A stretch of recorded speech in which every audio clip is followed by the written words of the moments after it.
I'm Annalee Belle. I am a makeup artist, model, and content creator, among a million other things. But I met Bryn as a makeup artist, and today I'm going to do her makeup on camera. This is Bryn Van Dyke. She is a singer-songwriter from Hawaii. I'm really excited to do this and show you guys kind of the process of how I do hair and makeup and get to know Bryn a little bit more because she has a lot of really cool stories and we have an interesting connection that you will find out about soon. Thank you. I didn't do mine curly today because there's really not much I can do about that. It's If Vegas. it happens, yes. You know, Vegas get off the plane and it's like, ooh, this is not Honolulu. Yeah. We're quite the opposite of Honolulu. Exactly, here. But the weather was nice and warm. And if I remember correctly, I mean, your skin, when we did it last time, like your skin was really good considering you're from such nice humidity and then coming here. It is a change. I'm from Southern California, but for the last 8 years have been living in Honolulu. Living the dream. You know, feet on both sides of the shores. Yeah. An ocean So away. Cool. So how long are you in Vegas this time? Oh, just last night and today I go back to Southern California. As I am going to stay there for a week and visit friends and family, and then with my day job, I get to go to St. Louis, Missouri for the supercomputing conference. Sounds super cool. Super cool. I think it is actually really cool that you are in this very artistic, creative endeavor, but you have just, a very normal, like, corporate job. And I think not a lot of people realize that's how many artists start their careers. Yeah, and it is, I guess, interesting because my customers are like nuclear scientists and national labs and research institutes, and then also like Disney animation. It's so cool. It is. It's demanding, but it really helped finance a lot of the music because in the beginning that always is expensive. I think that's one of the things that deters people a lot from pursuing a creative passion is the cost and self-funding. Yeah. And I think even with all this stuff with like Taylor Swift and Scooter Braun, it's like I get both sides of it because the initial cost of getting an artist started and the money that goes behind the advertising, shooting photos, album covers, music videos, all the press, like that takes teams of people most of the time. So not saying I, agree with all of it, but I understand like there's a big investment initially. Right, and that's why a lot of people say, oh yeah, they had a #1 album, but they really didn't make any money because they have to make it back. And I think that's one thing that is pretty cool about this day and age. You don't have to rely on record companies, and with all of the multimedia, it really gives a platform for people to do it, but you do have to finance your own. Yep. And everything's expensive. My bands, I have band in Honolulu and in Southern California, and they're really good and they deserve to be compensated. And I like to show appreciation. So that's yes. that's like the tough part of being I don't want to say an artist because not everybody thinks so, but like a conscious artist, when you're considerate of the people you work with and when you appreciate them, you don't end up saving yourself a lot of money because you're like, no, you're so good. Let me pay you more so you keep working with me. Exactly. Exactly. That's the thing. If you're, if you take care of them, then they're more willing to open up their schedule. And everybody's pretty busy, which is great. To be able to make your living as a musician. Yeah. And I'm sure even, some of your band members, I'm sure, have other day jobs like you do, so the scheduling can be difficult. Some of them do, yeah. Some of them don't. Some of them just, are lucky enough to be able to carve a space out for themselves in the music industry. It keeps them pretty busy. Yeah. Yeah, I have an uncle who was in a cover band for a while, and we used to love going to watch them play. And I tried to hire them for my dad's retirement party. And some of the guys were like, we don't do this professionally, and like we have vacations planned already. And even when I offered them money, they're like, it's not how we support ourselves, so we don't need the money. I was like, oh, I get it. Yeah. Well, I definitely would like to have that help support myself. Yeah, I know. Maybe one day, because I'm a songwriter, so really my goal with my music is to sell songs. Yeah. And, being a performer is something that kind of did not really come naturally to me. Oh, really? And it was never very comfortable. I felt like when I first started out, I was my friend's own personal Phoebe from Friends. Oh, yeah. But, it's just something you have to do. If you're a songwriter, you have to, get your music out there. Mm-hmm. And so you have to play and sing it. And, I kind of cut my teeth in Hollywood at the places like the Rainbow Room and stuff where they would do, they'd have you do showcases, like 30-minute showcases. So I kind of cut my teeth with doing like 10 songs really quick, my gosh.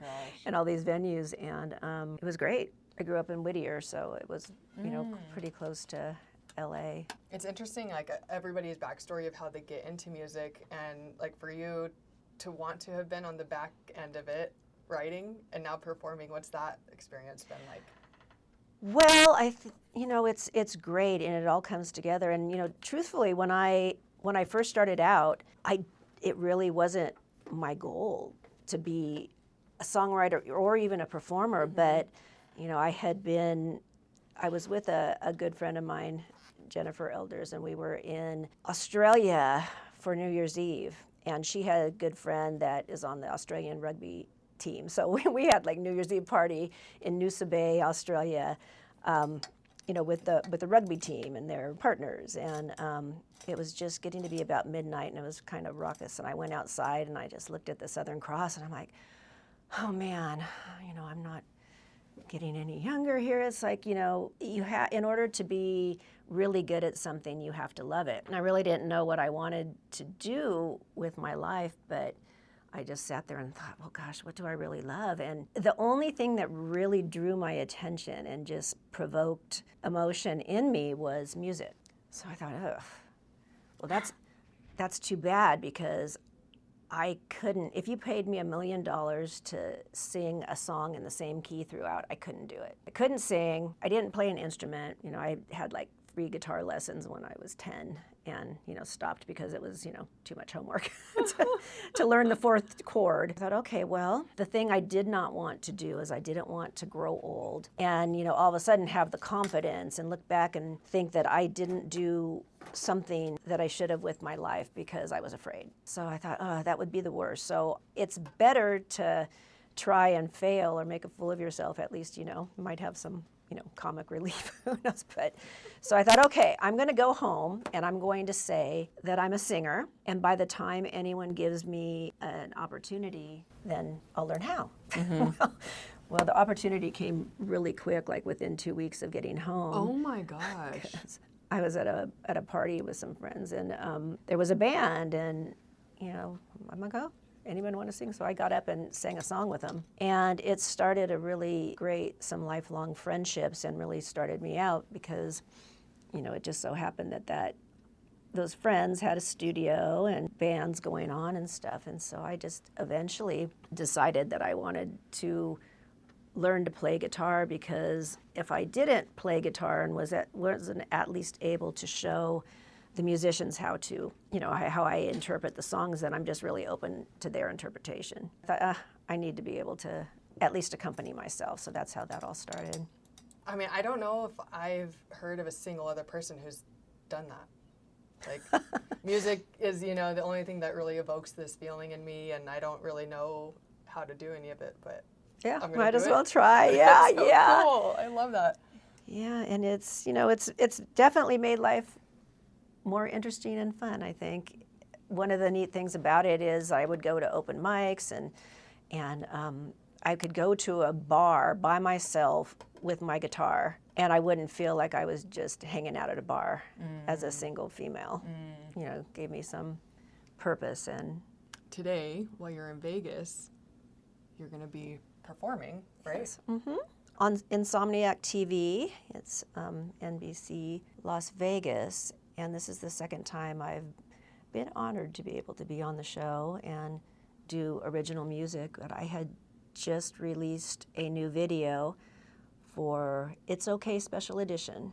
So I get to perform that live today. It's so cool, like, to just think about starting this later in life, and then you're already living in a really cool place, and then you get to come to a really cool place and like pursue the same thing, but in a very different way, because you do a fair amount of performing in Hawaii too, right? Yes. Yeah, I'm really lucky because I do have an amazing band in Southern California, and then I also have met and have a band in Honolulu, and it's really fun. The dynamics are a little bit different with each of the bands, but I'm just really loving it. And I also started a songwriter open mic in Honolulu with a friend of mine who we met at an open mic when we were both first starting out, and we've been friends. We're both different genres, but she had grown up in Hawaii, and a couple years ago she moved back, and she really wanted to give back to the songwriters in Oahu, because there's some venues there, open mics, but nothing really just specific for songwriters. Right. So we've been doing it now for, I think this is our like 8th or 9th month. It's once a month in a place in Chinatown, and I've been able to start having, some of my shows, having some of the artists that I found there play with me, open up for me. That's so cool. It's also like quite a testament to have it going for more than a couple months, because I see stuff like that pop up, especially in Vegas. There's so many performers here. I see a lot of stuff start up and they only do it a handful of times and then it kind of falls off. So that's great that you've kept it going almost a year.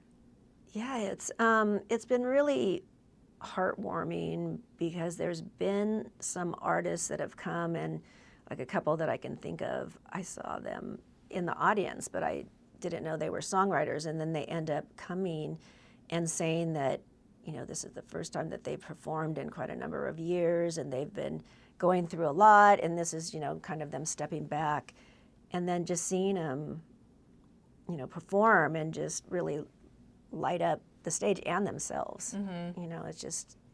It's pretty heartwarming, and that's why we do it. Yeah. Do you find, so the woman that you started this with, you said she is a different genre. Do you find that helps you in your own songwriting and performing? Yes. In fact, just right now I am in a kind of a writing mode, so I'm working on a couple different songs, and she and I are working on one together, Yolande Smith, and she's a really good guitar player, more like rockabilly type style. Yeah. But, she also has worked with songwriter groups that have given her some really good feedback, and she's imparting some of that wisdom on me. So, I don't tend to collaborate too much. I'm kind of a lone wolf writer because it can become a frustrating process, but I'm enjoying it. That's so cool. Yeah, I find with my own work, I get very inspired by other people I work with, even if it's something that I had no interest in doing. I like the way they go about something, especially if they're really proficient or happy to do their job. And so I find that it helps me end up just interacting in my own life and other parts of my careers differently and better, I think.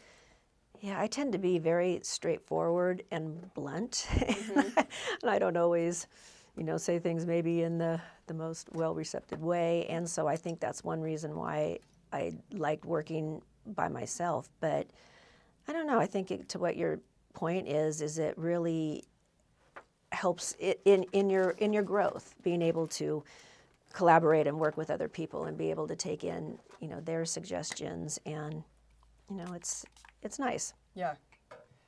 Yeah, I agree. I think we're very similar in that I can be a little bit too direct sometimes, and I think I limit myself from working with groups occasionally because I'm like, I am also a bit of a perfectionist, so I like to, like, let me just do it. I know how I want it done, and like, I'd rather not have conflict, but there is a lot of power in collaborating and learning how to work with people.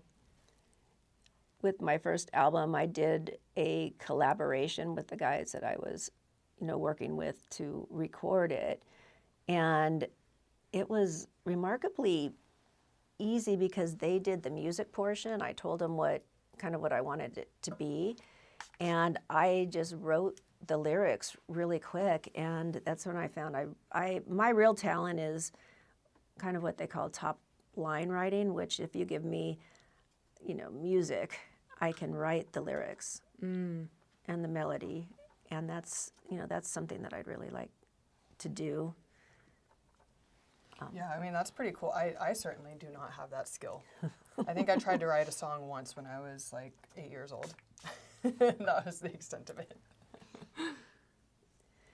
It's definitely a process, and what I tell people is that, embrace the frustration, because if you're not frustrated, you're not pushing yourself. Yeah. And just believe in yourself that you can do it and that you can get across what you need. And sometimes things morph into something different than what you expected, but just in the process, something else comes up. So I just say, it's okay to go with that creativity.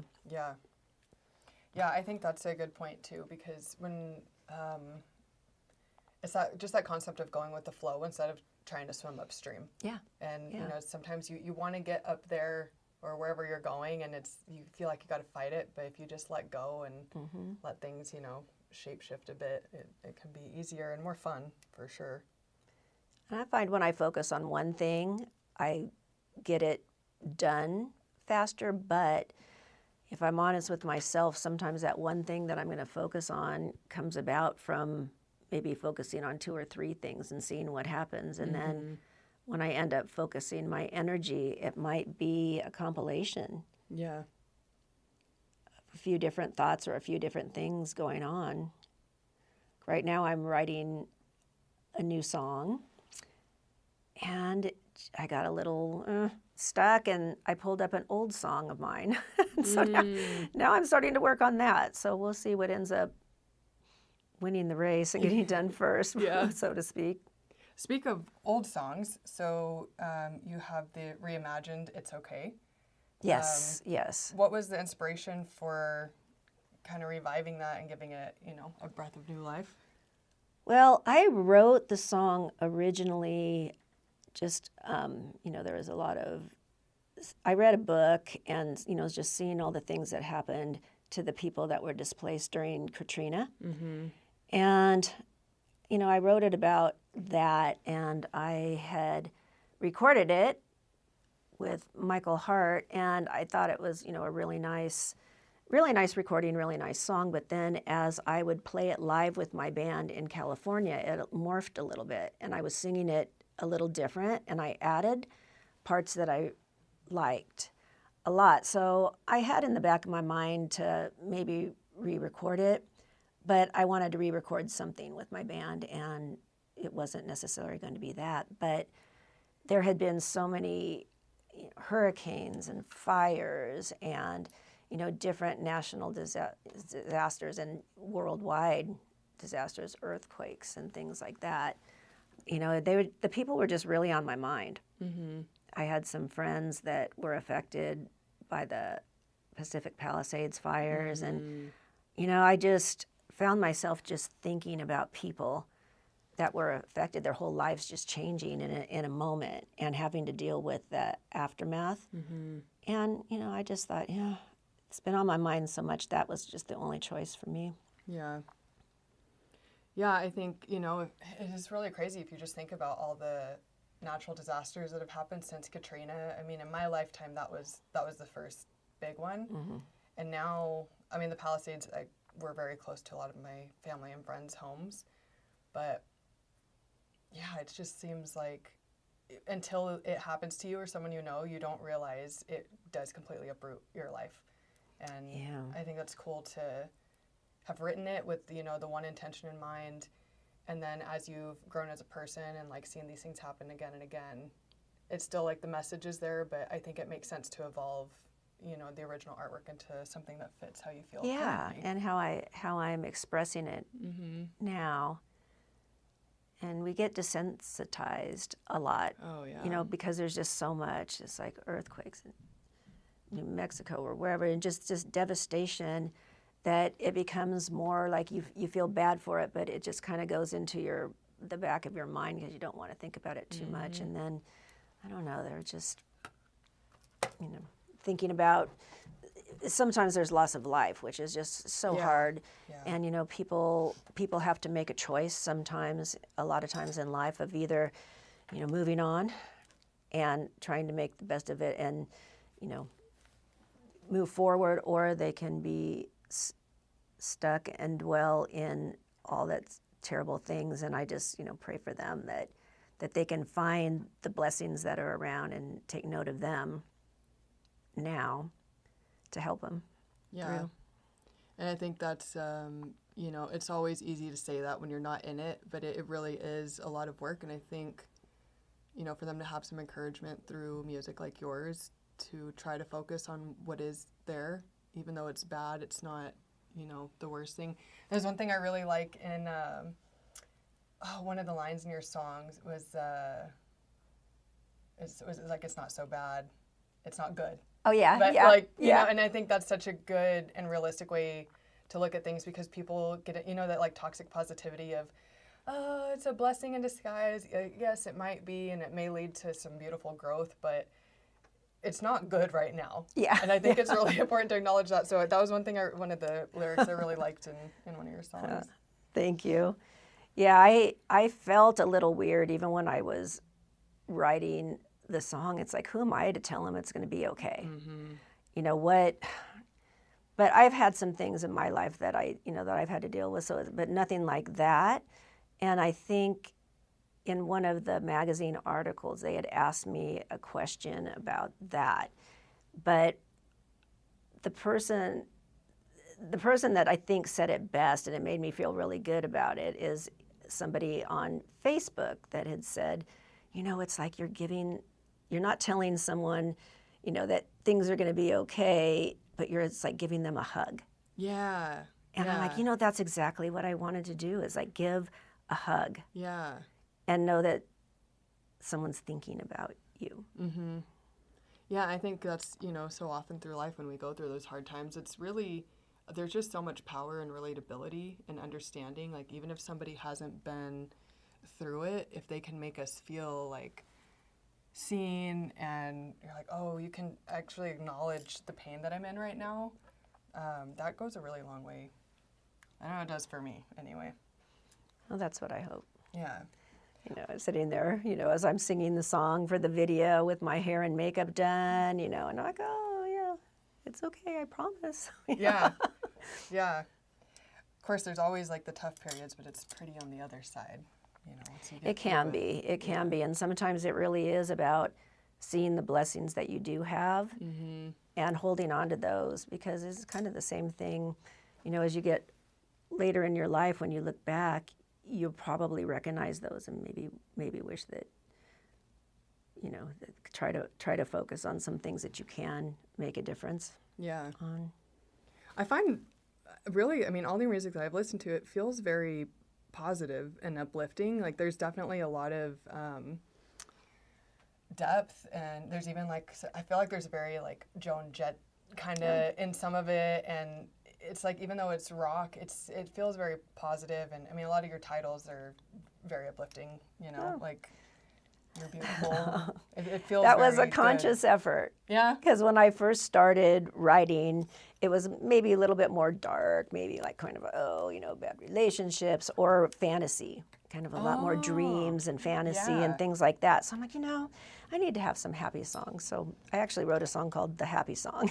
Oh, really? It was just kind of cheesy. I haven't ever recorded it, but I really just felt that was something that was more in line with what I was feeling that I should give, I guess. Yeah. I think that's it's probably good to just make the conscious effort, because we humans, we are geared towards negativity. It's just survival tactic, and I think when you make it really conscious, you're like, hey, I'm going to be positive, I'm going to put out good vibes and all that stuff. It really does make a difference. Yeah, and if I found, as life goes on, you in situations, or people that are in situations, that you try to help make them feel better. Yes. And instead of looking at the negative, looking at what can be. And it really, I feel that a lot of times things are very difficult, very hard, and it's hard to find out that silver lining and where it is. But if you can grasp onto it, it will help you. Big time. So you had mentioned It's Beautiful, and I had written that song, based on, Tuesday night, family night at the rehab. And I would visit my niece who was living there at the time with, her 3 kids, and I would go, and it was family night where they would, talk about their struggles and, triggers and different things about them. And I just looked at these young women that were trying so hard to do the right thing, so hard to grasp onto something that could make them, feel better and do better. And I just saw such strength and beauty in them. And I just wanted them, my prayer for them was that they would see it in themselves. Yeah. So that's what that was about. Yeah. It's it's cool that you even put yourself in that position to go to the rehab, because I feel like that's one of the things that, us humans sometimes don't want to see people not doing well, and it's hard to sit with that. But that's such a big part of life, and I think it means a lot to the people who are there struggling. If you can literally just sit with them and accept it, that's a lot. Yeah. I've noticed sometimes, the people that you think are the strongest end up, having issues and having issues coping. So you can never just think that somebody, there's nothing. I guess I'm just saying that things have happened in life to people, or I've seen things affect people that you never thought would be affected in certain ways. So no matter how strong people are, there's always that part of them that needs encouragement or needs to remember how wonderful and the beautiful things about them. Yeah. Yeah, or maybe even just be told for the first time, like maybe nobody ever said it to them, and so they had no reason to even try to feel it. So that's true. That's a good way to start, though. Some good music that makes them feel something and connect to themselves that way. And I think that's one of the best things about being a songwriter is when somebody comes up to you afterwards and tells you about how one of your songs affected them in a positive way. That's pretty great. Yeah, I would imagine so. That's you pour your heart into your music, so it's like a heart-to-heart connection. It's always funny to me, though, too, some of the different songs. Like, if I do 10 songs in a set, it's very nice that maybe not all in one night, but during, different shows, somebody would have told me that one of the songs was their favorite. And all of them ended up being someone's favorite. Yeah. So that's also really cool. I think so. Yeah. It means I'm doing an okay job. Yeah. Well, I don't think you'd even be here if you weren't, you wouldn't have been invited back to Vegas, and yeah. The first song I ever wrote, I wrote it just a cappella with a click track, the whole song, and I just almost cried and with my face in my hand, just buried my face, and when they were listening to it. And, open, but just look down. But I was like, when I looked up and they're like, huh. Like almost in a good way, like, huh. Yeah. I wasn't expecting that. I'm like, okay, I took that as, all right, wasn't so bad. Yeah. And I'm sure, especially when you're first starting out, you're new to it, so you're like, this is probably going to be terrible. Everyone's going to think, what's she doing here? Yeah, you do have a lot of self-doubt. And that song ended up winning like an award of merit at Billboard Song Contest. Oh, wow. So in dealing with, those times of self-doubt, have you had any little like tricks or hacks that have been good for you, or has it been just pushing through that discomfort and plugging ahead? Well, in 2020, I was dealing with breast cancer, and there had been some other things, death of family members and things, and that I was kind of surprised that I was able to, have some inner strength, let's say. I didn't really know where it came from. But in 2020, trying to deal with kind of some of the fear and of the unknown and what was going on. I just kind of remember my dad and his struggle with his own cancer that he ended up losing. But, you know, he'd always said nothing's really, really good or really, really bad for really, really long, and just suck it up and do what you have to do. And I don't know, I just did that. And that's when I decided to really take a step forward on my songwriting and working on my voice. And that's when I actually did my website and really started getting a lot more serious with the help of one of our mutual friends, Julie and Miranda. Kind of my mentor and voice coach, and helped me with a lot of things, helped me put my bands together. I feel like that's one of the things that a lot of people don't seek out when they're new, is like looking for mentorship. And I know, I mean, in every aspect of all the work I do, mentors have been crucial. Most of them are friends now, which, like, same with you and Julian.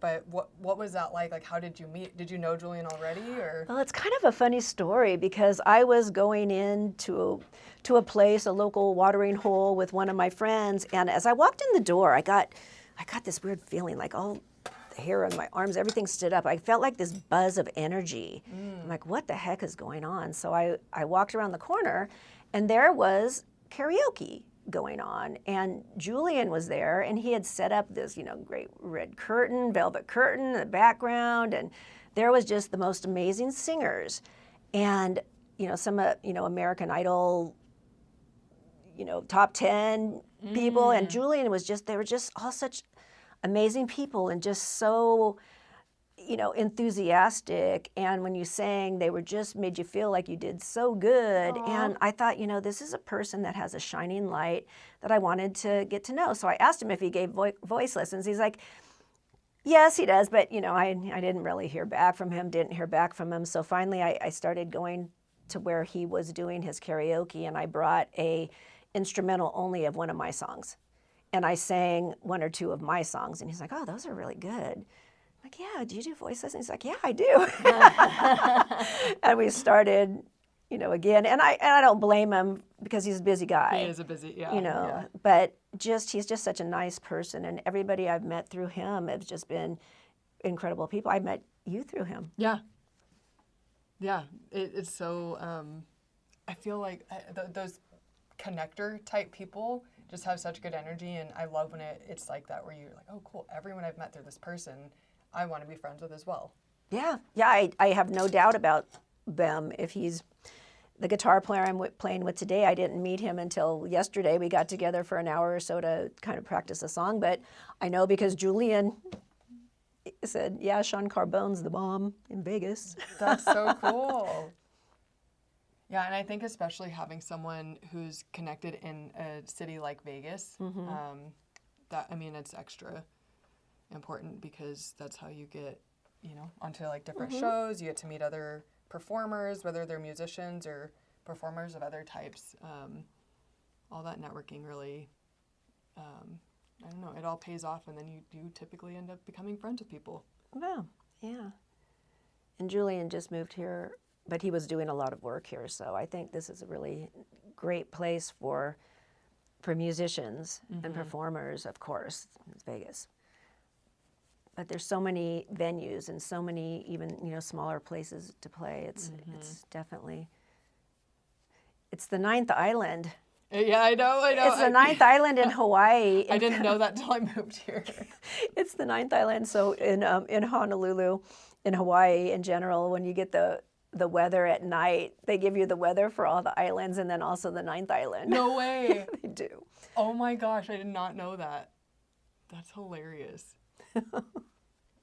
Yeah, one of my friends, when I first moved here, one of the first friends I made was, I can't remember which island he was from, but he was from Hawaii. And yeah, we used to go out a lot, and he's like, his family was always coming to town to visit, and I think like his cousins moved here too, so it's funny. It's so different than Hawaii, but maybe that's it. It's like total extreme different. Yes, that's what I think, is that it's like an adult playground here, and they don't really have much like that Yeah. in Hawaii. Yeah, and I mean, I guess, there's cities there, but it's not like a Vegas, No. This is like a city No. on steroids. Yes, and they are definitely, Oahu is definitely getting bigger, Yeah. but, there's not more infrastructure, let's say. There's not going to be any more, roads or power or whatever, so then now they have a rail that's Yeah. going up. It's definitely changed from maybe what it was 20 years ago. Yeah. I mean, my first time out there, I don't think I've been back to Oahu since my first trip, which was in 2014. But yeah, I know a lot of people who have moved there, like people I knew from other parts of the country that moved there, so I can only imagine how much bigger it is now. Well, it is very nice. Sometimes, I just, being able to go into the water any day of the year is something pretty spectacular. And sometimes you just look out and just go, wow, this is so beautiful. It looks superimposed Yeah. and fake. Yes, I definitely felt like that my first time. I remember I went and got a pina colada in a pineapple with the umbrella and the fancy straw, and I just went and sat cross-legged in the shallow part of the ocean. It's perfectly warm. There's one single big rock out on the horizon, and I think that was like the first time I had a like Zen or God moment, but it felt too good to be true. Like this perfectly blue water, just this gentle breeze. So yeah, I It is agree. very nice. Yeah. It's nice to never really be cold. Yeah, that's the other thing I like. It's always pretty similar temperature. So do you see yourself staying in Hawaii? I do. I got married 10 years ago, and my husband had grown up there. His dad was a kind of famous big wave surfer. So he grew up there and then went to the mainland for school, for college. And he ended up becoming a Newport lifeguard captain. And he got to retire fairly early. And, he always wanted to move back. So when we first started dating, that had to be it's not the worst place. Nope. I can sure think of a isn't. lot of other places Sure to have to isn't. move to. So, but my family and I have friends there, which is great. But most of my roots are in Southern California, so it's nice that it's, you don't have to take a layover anywhere. Yeah. If you're going to fly from Honolulu to Southern California. Yeah, that's definitely a big thing to consider with where you're moving. It's like, okay, how long to commute to the airport, and then how many flights to get to where I'm going. Exactly. Your skin is so good. Well, thank you. I'm always like waiting for the dry flakes when people get here, but your skin's in good shape. All right, that's good to know. Yeah. Whatever you're doing is working. So circling back to having to learn how to sing and, well, just music in general, where did you start with the singing or with guitar? Did you do piano? The singing. Quickly, I started to do some writing, but, really, I started to play guitar because I met some women that had a band, and everybody, whoever wrote the song got to sing the song. So I'm like, oh, okay. Well, I need to write some songs, and I need to learn how to play guitar. So I picked it up, and I just started playing guitar, kind of like, learning the chords and trying to, make sure I could, go from one to the next easily. But then I just started kind of thinking of up songs and melodies, and I would sing into my tuner to see what chords to play. So it was funny because for like 3 years, I just wrote and learned my guitar and work with, this band. And so some of my friends, the first time that they saw me play was at a coffee house in Huntington Beach, California. And they came and they were just like, Bryn plays guitar? like no one even really knew. Yeah. And so it kind of just all evolved. But then again, I really never spent too much time getting super proficient on guitar or getting super proficient in singing. I was just kind of trying to do everything and focusing mostly on the songwriting. And then in 2020 is when I really started to work on the vocals and all that. And things evolve too when you have really good band, and how you're playing and your instrument. Yeah. Do you have the same band now that you had started with? Well, I know you have two. But. Yeah, no, yes and no. So when I first started in Southern California, I was working with some friends, and one of them is kind of a funny story. So I was in a band with my friend Troy Phillips, and he has a studio around one of the places that I was just recently playing, and we were doing a video for one of my songs a couple months ago, and my guitar was going a little wonky, and it just kind of completely cut out and wouldn't go through this. You couldn't hear in the speakers. Basically, my pickup was done, and so I called him. I'm like, "Are you coming to my show?" He's like, "Yeah." I'm like, "Can you stop by your studio and bring me a guitar?" He's like, "Yes." "Do you want it tuned half step down?" And I'm like, "Yeah, please." So he brought me a guitar, saved the day, and then I'm going to be playing with him on Friday night. Oh, cool. And some of his friends. But the band that I have now started off with Julian Miranda again, finding me the members, and only the bass player right now was the same. Even though I miss those guys, they're great, but things, how life happens, things happen. Mm-hmm. And but he also introduced me to David Hartmani, which is my guitar player in California now, who's just amazing. And also, I found the new drummer. And in Hawaii, I started on this band mix. And the first guy that kind of reached back out to me, he's a guitar player, and here I'm like, I don't know, this is going to be hard to figure this out. I sent him one of my songs, and about 10 minutes later, he sends it back, and he's playing the whole thing very well. So I'm like, wow. Okay. so his name's Brian Roberts, and come to find out, he has like 5 or 6 different bands in Honolulu. Okay. And so through him, Reika Meow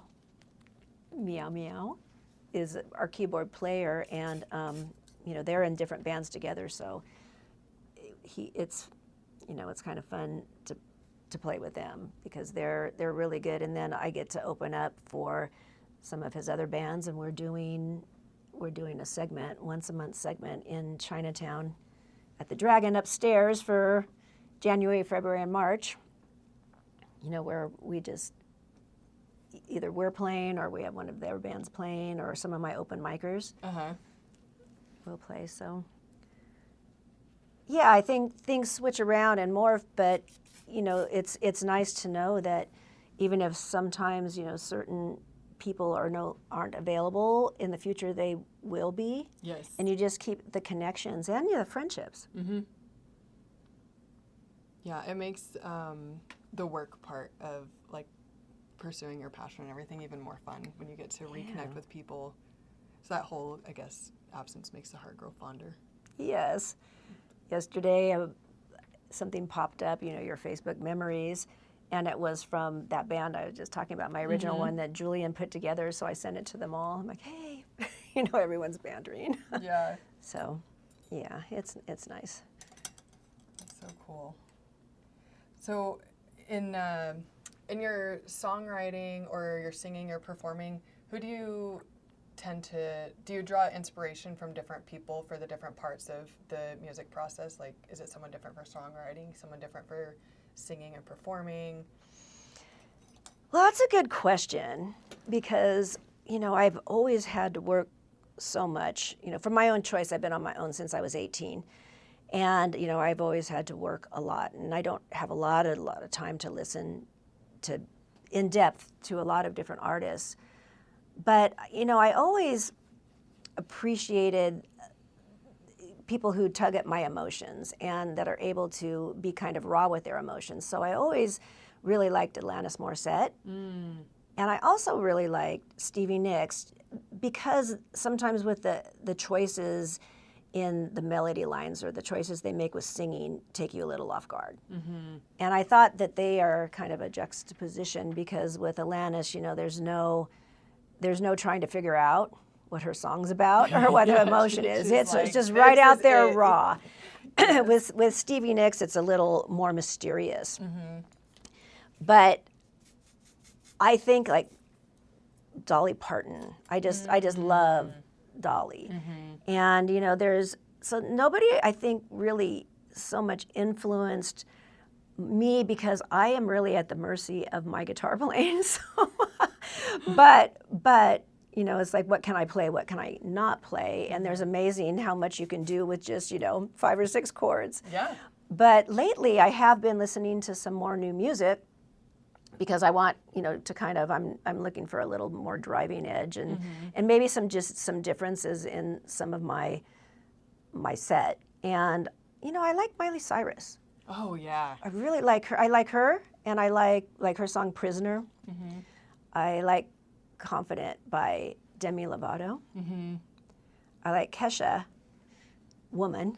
And I really like this Hailstorm, Yeah. I Miss the Misery. Yeah. So I all like those things, Hailstorm. and what I noticed from listening to those is that, first of all, it's upbeat, and I like when I'm playing and you see people, you know, dancing or even just moving around, you know, like the little, you know, the more upbeat stuff. But I also noticed that in a lot of those songs that I really like, there's a hook riff that's not vocal, and it's not like the guitar riff or the main line, but it's a like an ooh or an ah that's singing in a melody that enhances the song and kind of is one of the riffs. So that's what I'm trying to incorporate in the new stuff that I'm writing. So I'd say that over all the years, if what I end up coming up with ends up being something that actually is recorded and, you know, successful to me, that would probably be an influence. But with everything else, it was just being able to be a storyteller. Yeah. Yeah, I mean, I think for me that's the most important part of music. I mean, a good beat is fun, but if the lyrics are meh, it'll kill it for me real fast. So when there's a good story that I can pull from it, I love that. And sometimes if it's just a really rockin', you know, there might not be such a big story, but you just really like it. And then when you hear it, when you see it, and you see the lyrics or something, you're, oh, I didn't even know that's what that was about. You don't even know the lyrics. But for me, I'm not country, but I'm a storyteller like country. So I'm an indie artist, and I call it like folk pop is what I'm thinking. Because when I play by myself, it's really more like a folk artist, just because of the way I play guitar. When I play with my band, it's could be more rock or alternative rock. So I thought, you know, I don't know if I just made that up, but, you know, folk, alternative, pop. You know, Folk alternative pop is what. That's so good, because I was listening to some of your music, and like I said, there's a like Joan Jett vibe in there in some of it, and you can definitely feel a little bit of that, like the Alanis, the Miley. Now that you're saying that, it totally makes sense. But there are a couple songs that are more poppy, but I wouldn't classify it as pop, and it does have a folky. So I like it as a really cool mix of all those genres. Good. Yeah. I like to think that my songs have hooks. So, yeah. Yeah, and I feel like it caters to a really broad audience. You know, some people, I guess because it has all these inspirations from different genres, a lot of different people would like it, versus when it's so, I don't know, like when something gets too alternative or too edgy, that, you know, you alienate a group there, which is fine if that's, you know, Yeah. that's all you want to do, but it's pretty cool how versatile your music is. Well, I'm looking forward to delving deeper into Hailstorm and see what else they do, Yeah, because I really I love like that. Hailstorm, Love yeah. the Misery. Uh-huh. Because to me, it is almost a little pop because they come in kind of more understated, and then they have the hooks. And so, you know, I need to spend some time.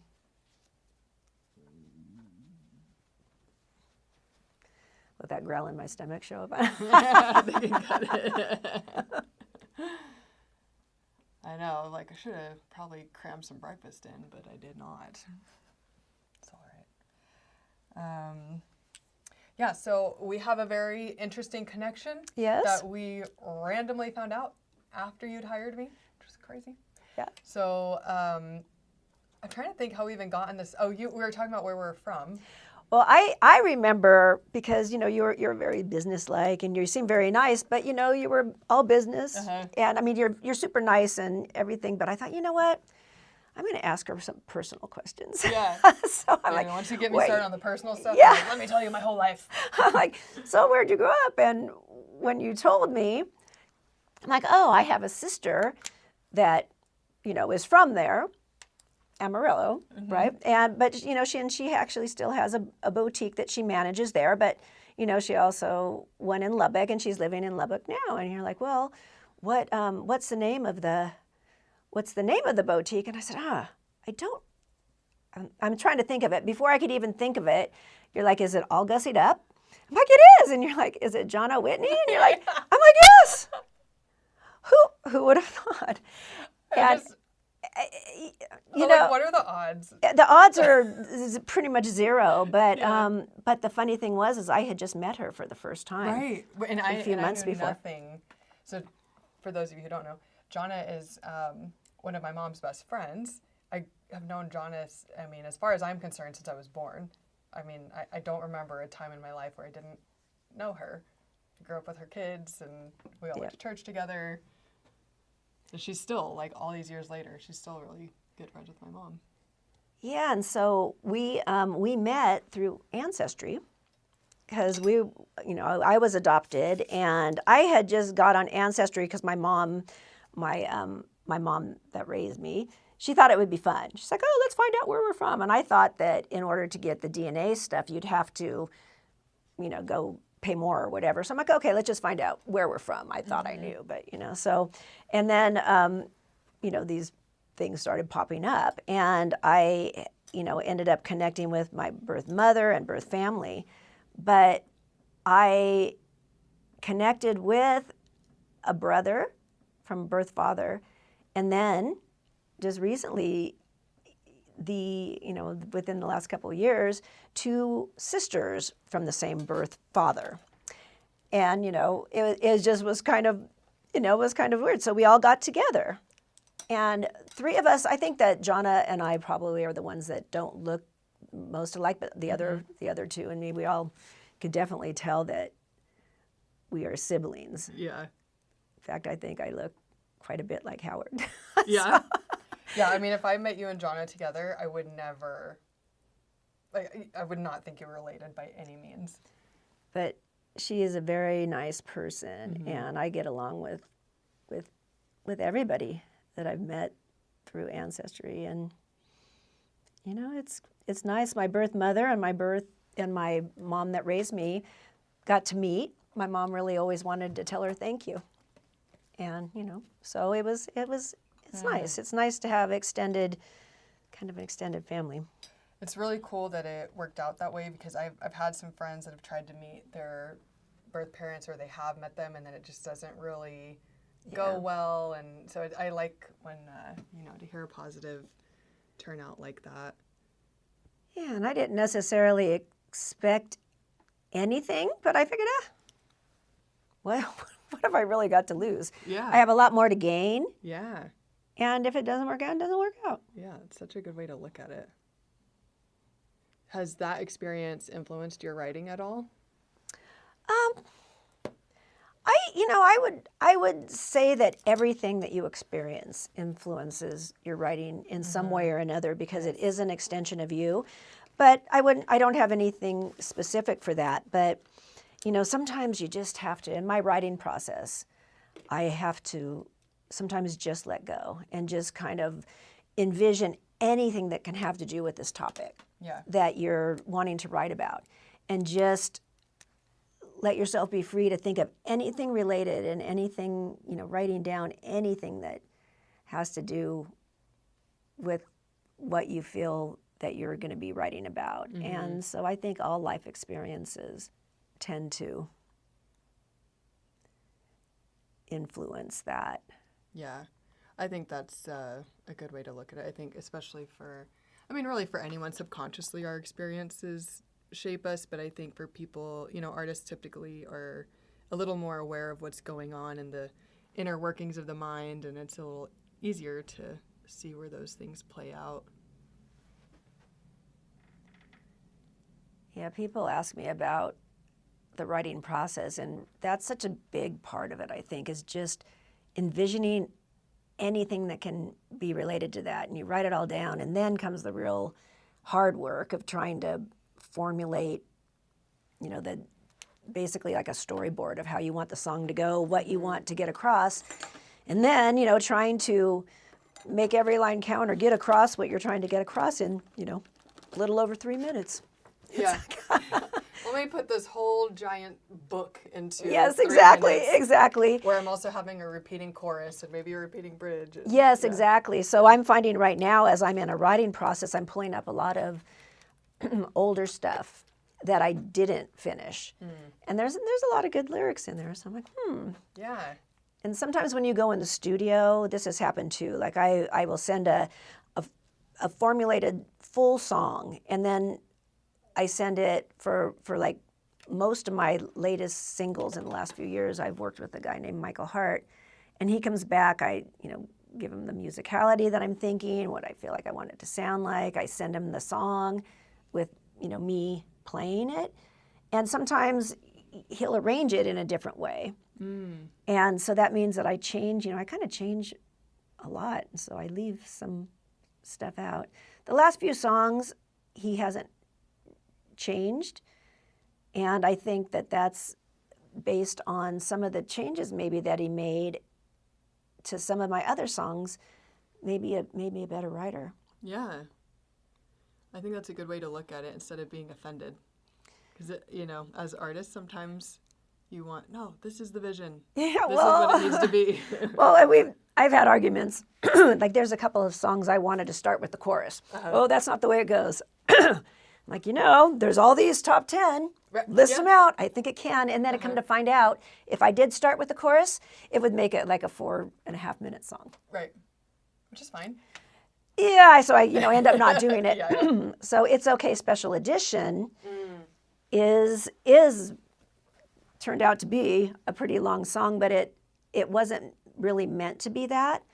The tempo was made a little slower when we went into the studio live, but with the way the musicality was, with the addition of the keyboards, Richard Allen playing keyboards and all the other stuff, I think it worked. When I play with my band, it's a little faster, a little bit more rock. And today for the TV show, I've cut it down to 3 minutes and 30 seconds. But I do think I like the way the full song is, and if it had to be, a little over 4, that's maybe not the main thing, but I think it worked. Yeah, I think that's it's we always want to, not always, but a lot of us want to do what we want to do, and sometimes to have more success, you have to take a step back and be like, this is how this works typically. This is really what's best for radio, for TV. I'm going to play by these rules for a second. Yeah, and it ends up working out. And so I guess when I just said that, it makes me think, I guess I have collaborated more than I thought. Yeah. Because that is a collaboration. Yeah, totally. I'll switch my position in a second. I just need to. It's probably not great for camera. Is it okay or totally looks fine? Okay. Well, that's awesome. I'm just so excited to see where everything continues to go for you. Thank you. Me too. I'm actually really impressed that you have stuck with your day job and continue doing this because I know I do several different things, and it's really hard to keep two things going at once. It is, it is, but you know, I think that's the way I've designed my life, is to be really busy. I'm looking forward to the day when I don't have to be so busy, but I think I'll probably fill up the time. Yeah. You know, that actually, and just the concept of designing your life, I think that's something that people really don't think about, is that you really are in control of your entire life. Yes, things happen that are outside of your control, but how you react, what you build around that incident, and your song, It's My Movie. Yes. That one, I was listening to that one this morning actually, because I was just trying to like refresh. And I was like, man, I feel I resonate with it so much, because it's just kind of getting out of that victim mentality. You know, it's really easy to sit in that, but that's been one of the most impactful things for me, was let me take responsibility for my own life. And yeah, X, Y, and Z happened, but that doesn't mean I have to be a product of that. I can use it as inspiration rather than, oh, this is like a punishment I didn't deserve, so I'm gonna punish other people for the things that happened. You know? Yeah. It's just a really nice way to look at it. And again, it's like your music just goes in this positive direction, which I love. Oh, well, thank you. Yeah, you have to make choices. Unfortunately, sometimes those choices take a lot of And, you effort. know, sometimes the choice might be to let it get you down for a while, but, you know, you have to make the choice to, you know, learn from things and try to learn from those experiences and grow from them, and maybe make different choices down the road. Yeah. And you never know how things that affect you affect other people. You know, things happen for a reason. I know, you know, kind of hate that sometimes to hear that, but you know, I think that even if things don't happen for a reason, or whether they do, you find a path and you make your best choice to deal with a situation, and you end up going. And that's what I figured with my music. You know, I just didn't have a choice. I needed to try this, and who knows what path it will end up being. But I always figure that if you're listening to your heart and you're making choices based on the right things, wherever you end up might not be where you thought you'd end up, but it'll be where you're supposed to be. Yeah. I completely agree with that. When I moved here, it was a 2 to 5 year plan. I was gonna model and do makeup, and you know, at that point, nobody was really modeling past 30. So I'm like, cool, I'll kind of end my career doing the thing in Vegas, and then I'll move to Denver, settle down. Met my husband, ended up working in TV, and like that was a whole different route that I never expected. And everything since then has just been this constant like up and down, but I'm just in this place that I never thought I would be in. And it's kind of cool when you just reframe it, and yeah, whether you look at everything happens for a reason, or you just choose to find a meaning in the thing that you don't think there's a reason for. It's just, there's a power in that. I made this choice, and like, yeah. And you conquered the fear. And yeah. I mean, moving from Amarillo to Vegas, I mean, there's a fear factor there, and there's an unknown, and you were strong enough just to say, I'm going to just do it, and so you did it, and so you made the choices based on what you felt in your heart you needed to do, and what was the best thing, and then, you know, your path led to your path. Yeah. And who knows where it will lead still. So, and I think now our paths have led us to each other. Exactly. And, you know, I think that's one of the neatest things about life, is that you just don't necessarily know what's around the corner. And, you know, it can be exciting. Yeah. Things can be scary too, but, you know, I think you just have yourself, you know, with the attitude that I'm just going to be able to be capable to deal with whatever does come, and, you know, have the people around you, and, you know, enjoy every minute that you can. Yeah, definitely. I think that's and when you get to that point of, if you're not enjoying the things around you, you know, maybe it's time to change what's around you.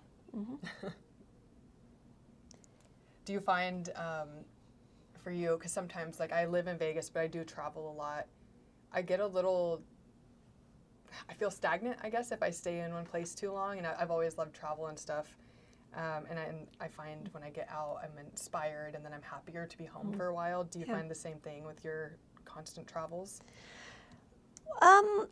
Yes. I mean, I think it doesn't, home is where the heart is, and I'm just very lucky to have my heart in a lot of different places, let's just say. That's a good way to say it. And I feel very lucky to miss like both of my home bases. Yeah.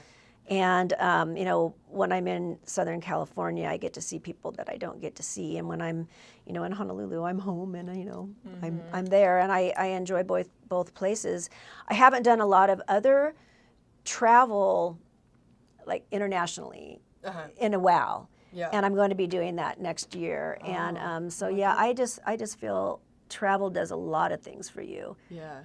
Including giving you empathy for other places. Oh, big time. Or just to understand that, oh yeah, you might live in some cool places, or you think that, even for younger kids, it's like you think, oh, people from other places, oh, like there's something wrong. But then you realize, it gives you more experience with different people in their lives and how they are. And there's a lot of good and a lot of interesting, beautiful places everywhere. Mm-hmm.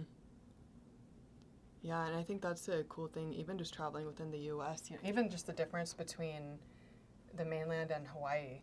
Like, things are very different, but yeah, I think when you're younger, you frame different as wrong pretty quickly, and you can justify why it's wrong, it doesn't make sense, but then when you really immerse yourself, at least for me, when I immerse myself somewhere else, I'm like, oh, it's a slower pace because all these other things support that. Exactly.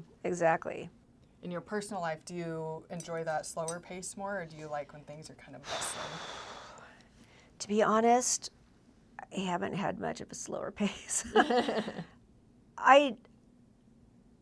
Because, right now, because I'm still working on my career, and I am 3 hours behind half the year, and luckily it's only 2 hours behind, but I have to get up early, and I work a lot.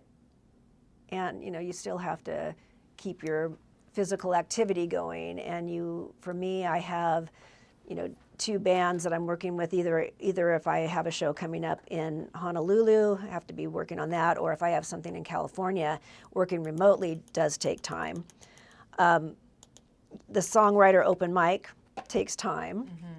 And I find I don't have a lot of downtime, but where I'm living right now, it is very nice to be able to sit out on the balcony and just feel that nice, calming temperature with a little breeze, and be able to sit there and, look at the stars. And I do enjoy being able to do that. Someday I will look forward to maybe having more downtime, but right now, again, as we talked earlier, I kind of keep a very busy schedule, and I think that's just the way I am. Yeah. Well, I think it's, life is, there's just seasons for building and seasons for resting. And I feel like energetically we're moving into just a very fast pace of life. And obviously technology and all that speeds it up. But I think that's what's important, is like those moments where you can just sit and feel the breeze and calm down for a little bit, and then get back to building whatever you're building. Right. And, for me also, it's kind of nice that I wasn't nervous about performing today or about this, where before it never came naturally to me. I was, always kind of nervous, but luckily people didn't know. But, just with gaining confidence and, playing so much with my different bands and things, it gives a little bit, I think it's the confidence thing.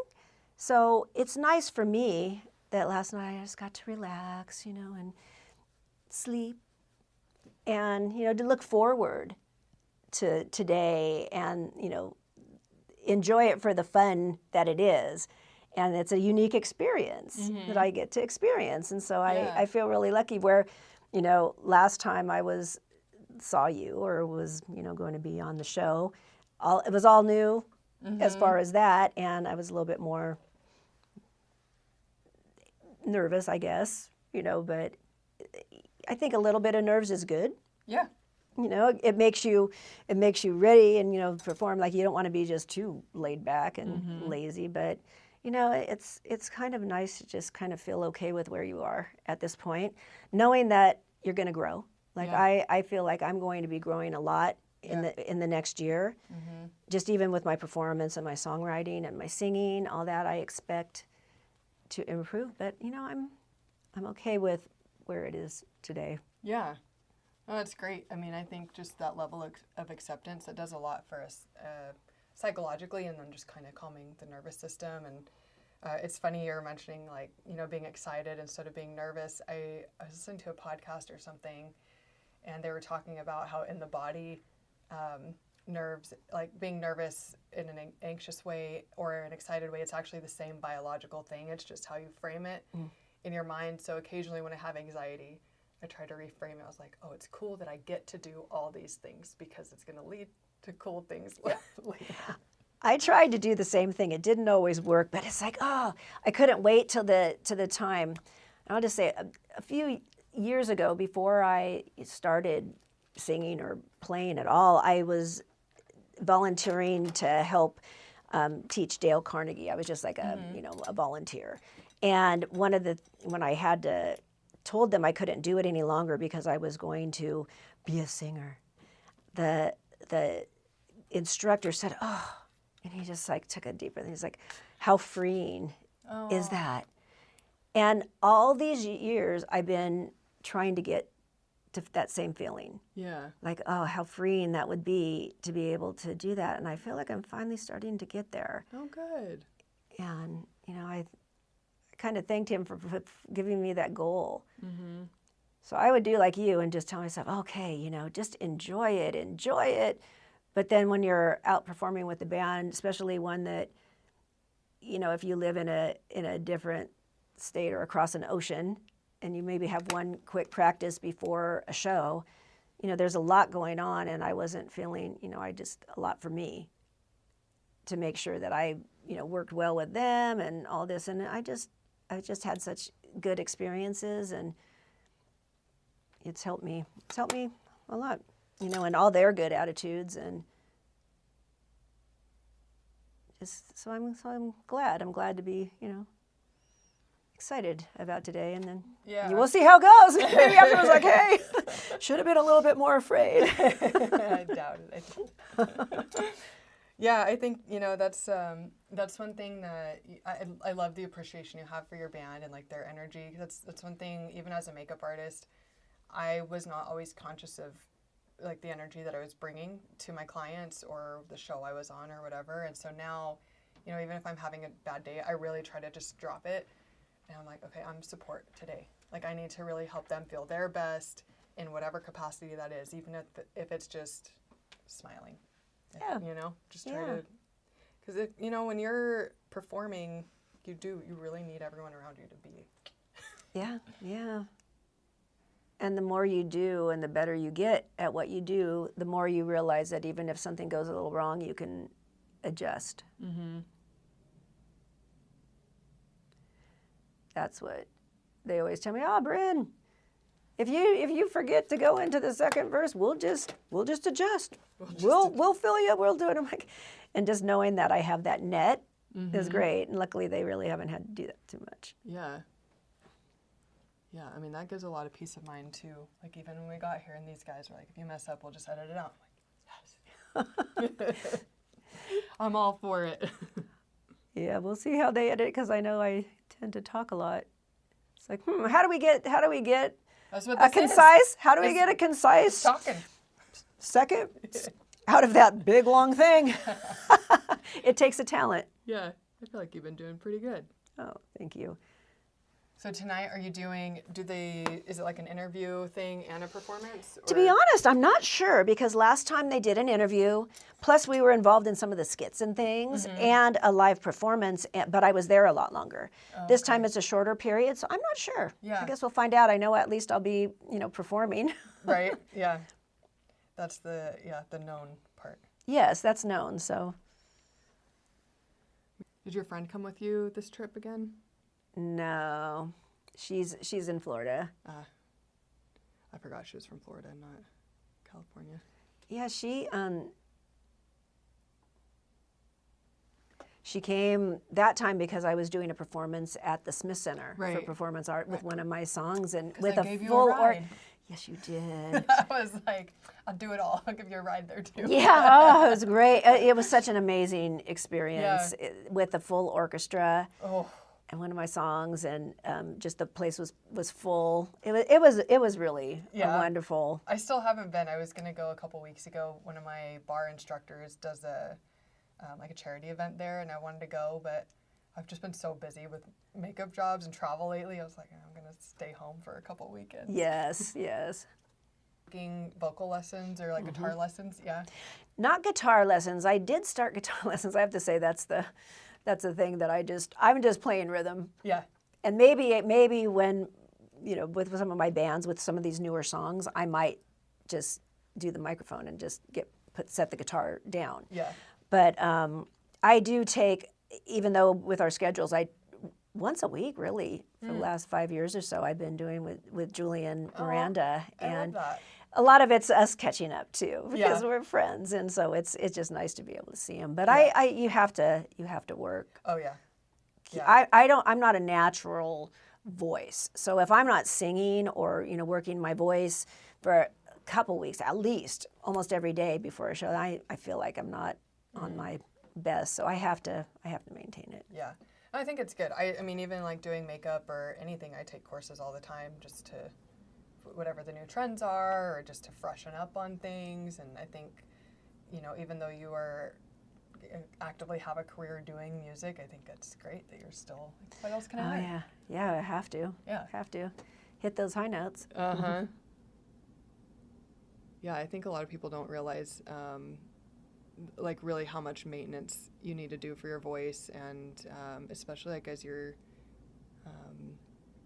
I don't know, just going through life. It's not even about age per se, but like when you get sick or if you're yelling too much and like your hearing changes, and that can change.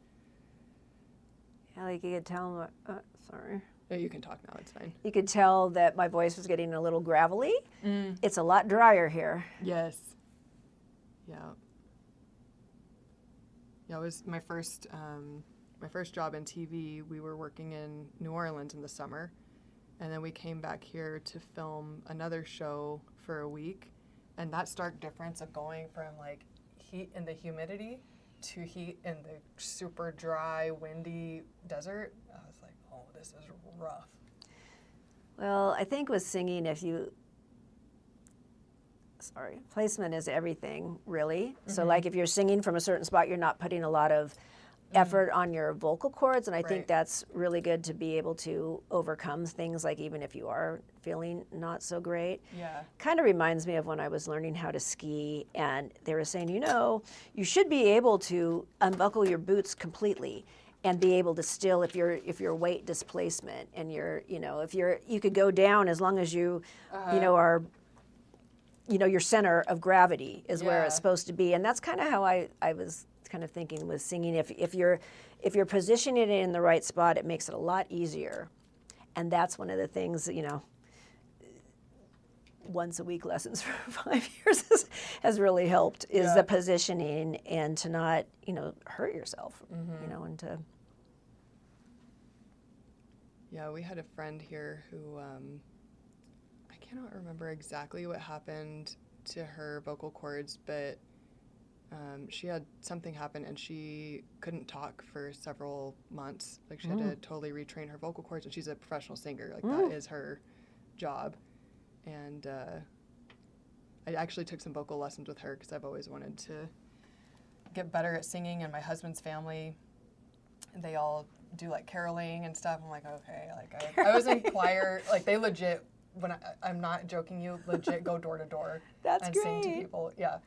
But I'm not musically inclined, so I wanted to learn. So they give you the cowbell? Yeah, basically. And then when my brother-in-law started dating Zoe, like she is known for her voice, so I was like, okay, now I've got to like really try to get on the level or whatever.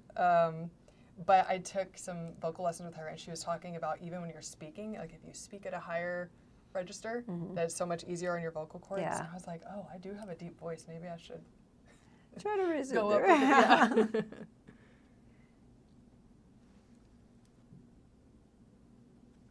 Your lips don't seem too dry either, so that's good. Good. It's that tallow. Mhm. It's near everywhere. Yeah, when I'm really gonna have to get me some of that. yeah, I just got it on Amazon. The Terra Lotus, though, is the best one, as it melts right in. But when I was first starting out, when I had mentioned earlier the girl band, you know, where we all played, well, we thought, oh, let's go out one time and just see what happens at the Huntington Pier and just play. Yeah. And so we did, and there's a little crowd around, and I think they liked us because we were raw. Uh-huh. And even though we maybe weren't, you know, spectacular singers or anything, we were raw. And I got a phone call from a guy with a record label, and he's like, my 2 daughters saw you, and they've been hassling me for 2 months to call you. So, you know, could you send me a little demo? So we sent him something, and he calls back, and he's like, okay, well, you have some good songs. He's like, but, you know, both of you guys are sharp and flat, and, you know, you really need to work on your voice. I'm like, well, thank you for that. But, you know, for me, it's like, okay, he's right. Yeah. But the takeaway was the energy was there. And Yeah. those girls really picked up on that and the rawness and all that. And so, like, I think with your singing, you're probably a better singer than you think. And Oh, just I know I am. Like I just don't have just because I only did 2 sessions with her, but even in the first one, just the few little things that she told me to do different, I was like, It helped, huh? Yeah, big time. Big time. You know, you should talk to Julian because he can, You in know one what? session, if you give him a song that you're doing, he can tell you 2 or 3 things that make a huge difference. Yeah. Maybe I will. Because I've been wanting to do it again. I think I just like to learn stuff sometimes. It doesn't even have to be for work. I just like being a student, I guess. And that's something that, you know, personally I've always wanted to be better at, so maybe I will. He has a method. And, you know, really, if you had to do something for singing, if you even booked an hour with him, he would be able to help you. Okay. In an easy way, like just like instead of saying it this way, say it this way. And it's like, oh, that makes an easier transition. Yeah. That's what makes a good teacher. Yeah. Like, if you have all the knowledge but you cannot convey it to somebody, what's the point? Well, now when I see people sing, I was watching Adele in like some concert of hers that she had a while back, and I could hear things that she was doing. I'm like, oh, I know what she's doing there to hit that note. Yeah. That's fun, being able to recognize it. And she might, if she heard this, she doesn't know what she's talking about. I wasn't doing that, but I think she was, because it's just in the way of phrasing. It might just come natural. Yeah, totally.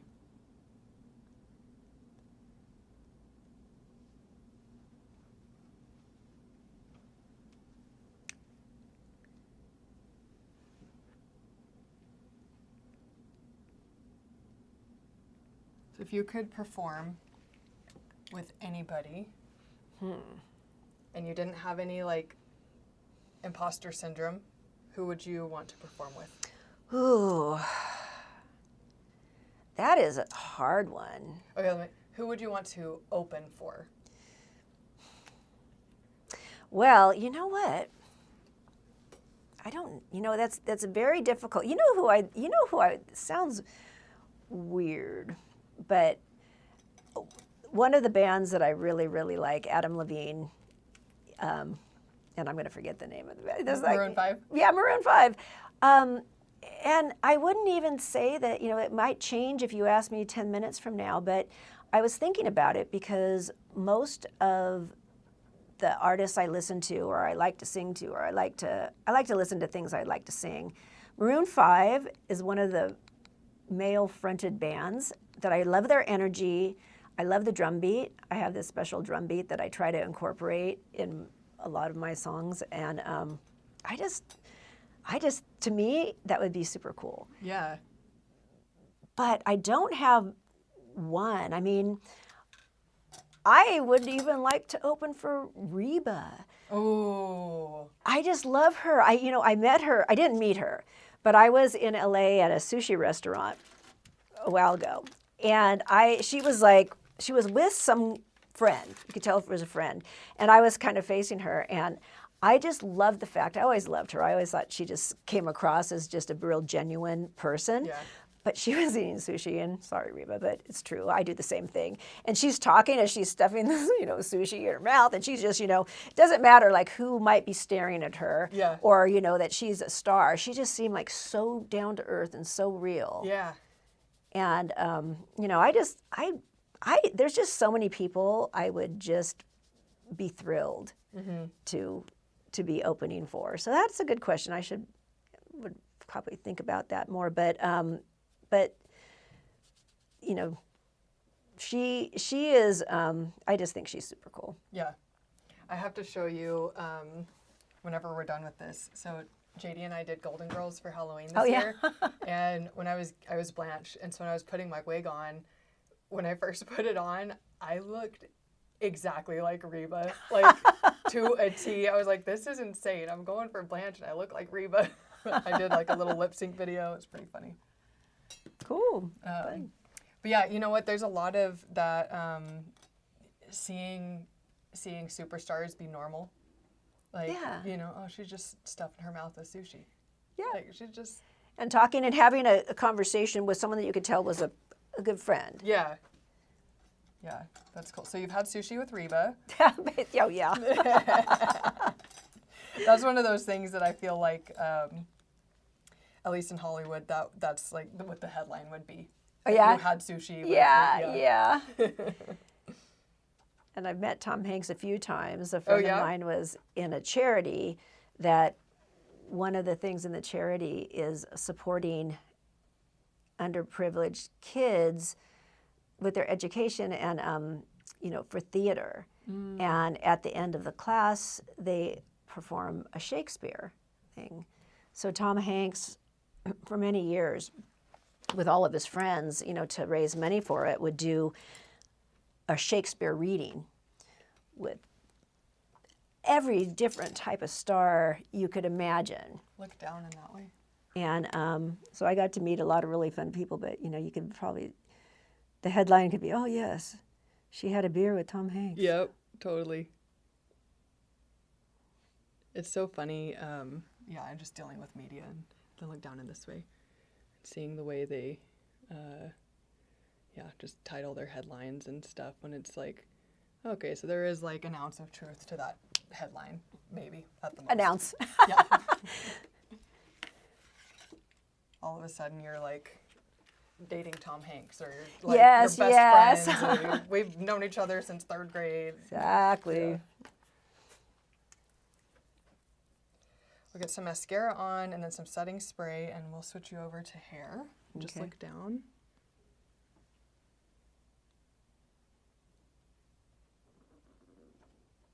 We'll make sure we get that tummy rumble in there. Oh yeah, I haven't been thinking about keeping the tummies tucked in as I'm scrunched a little. Yeah, it's good. If I do this again, I guess I can bring a little low back pillow to help people like. Well, my guitar case is pretty heavy, and I carried some of my equipment in my backpack, and I have kind of a messed up back anyway. I kind of tweaked myself yesterday. Do you have back issues normally? Yeah, well, I had this thing called Sherman's disease, which is like a breakdown of the vertebra, but I wore a back brace for 3 years when I was a kid. And it hasn't really kept me from doing, too much, but lately I've lost about 1 inch in my height. But, and it gets sore, but the main problem for me is that I was in a boogie board accident, and I have 3 herniated discs, 2 on my neck and 1 on my lower back. And so between all that, my skeleton, but I could have been paralyzed for the last 20 years. So any pain, I figure is, I remember I'm not, dead or in a, down again? paralyzed, which would be terrible. Yeah. And I got to do a lot of stuff physically. I was telling this Fred's daughter, she's young, but she's picking up mountain biking. I think I became so much cooler when I told her I used to be on the Snow Summit mountain bike racing team. Yeah. You're like, I don't do it now, but. Yeah, I wish I did. The reason I don't is because I don't have a bike in Hawaii because where I live in Honolulu, it's kind of dangerous because the streets could be rutted unless you're in Waikiki, which there's way too many cars. But, and then people can park on the sides of the streets, so you might have to like veer. I just think it's way too dangerous. So Yeah. I never really liked riding in the street. So I was off-road mountain bike rider. But I miss it. Yeah. I miss it. It was great exercise, although I was always, bleeding skin knees and Yeah. That's the way it goes with that stuff. During COVID, I started rollerblading because or roller skating because rollerblading was still easy to me. I'm like, okay, I'm gonna challenge myself. Had a couple good falls, and then I was like debating starting to skateboard again. I was like, what am I doing? I know. Though I was 33 at the time, but yeah, I'm like, I can't afford this because like if I break my arm or something, I can't work. That's true. And, as we get older, we become smarter. I used to skateboard also and be able to do tricks and things. And now I'm thinking, I might break my elbow. And how can I play my guitar if I break my elbow? Yeah, exactly. But Lois that you met last time, me and her, we were roommates in Newport Beach at one point, and she started to rollerblade. So I took it up too. And we would rollerblade all around Newport, but I remember when we first learned, she went down a street that had just a slight incline, and she toppled. I'm like, okay, I'll save you. I'll save you. And so then I go, and I like beat her it too. Like we're both like lay there, but we had being in our 20s, and having skin knees like a little girl, That's so funny. Yeah, it's just the risk taking the older we get is like, well, yeah, maybe it's not worth it.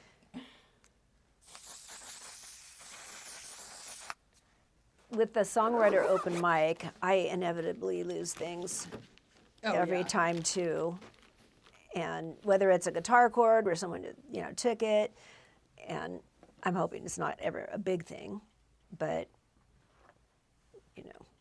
I always know that I'm going to be. Even though you label everything, when there's people, especially when more people get up, like if there's a few, someone's going to pull a guitar chord or whatever, but it happens.